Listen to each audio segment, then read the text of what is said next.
Quoi, bienvenue à Parole autochtone. Ici, c'est Mélissa Marlin-Dupuis. Cette semaine, j'ai reçu une question de Luc qui me demande à qui appartient, ou appartient toujours, le territoire de l'île de Montréal. Luc, ta question est super bonne parce qu'on parle beaucoup de reconnaissance de territoire ces temps-ci. On veut savoir quel est l'impact d'une reconnaissance de territoire. Est-ce que c'est des mots en l'air? C'est juste symbolique? Il y a le fait que les territoires appartiennent à quelqu'un. Ce concept-là, c'est quand même très difficile à pouvoir l'expliquer en deux nations qui ont des concepts totalement différents. L'appartenance, c'est-à-dire les quatre petits poteaux plantés au coin du terrain avec un titre de propriété, c'est un concept très européen qui est arrivé et qui a pris place par-dessus le concept de on appartient au territoire. Et quand on reconnaît le territoire, c'est-à-dire que là, présentement, on reconnaît que c'est le territoire Mohawk, on est en territoire non cédé, donc on n'a pas donné le territoire aux Européens quand ils sont arrivés. On ne reconnaît pas tant l'appartenance du territoire comme la propriété du territoire, tant que la responsabilité de la gestion du territoire.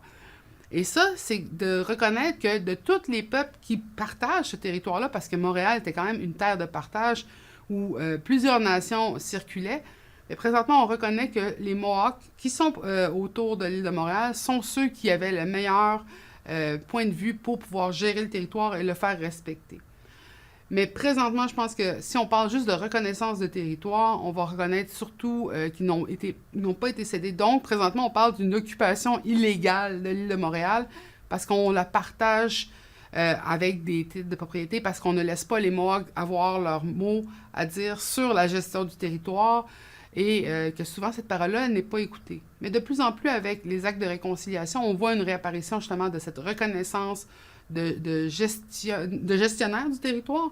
Là, on voit l'apparition du pain blanc sur le drapeau de Montréal. On voit de plus en plus d'aînés qui viennent justement lors de rencontres très officielles à la ville de Montréal.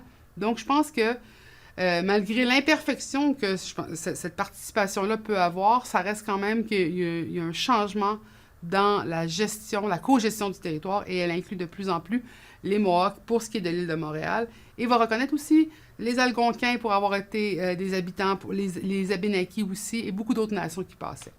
Donc, merci beaucoup pour la question.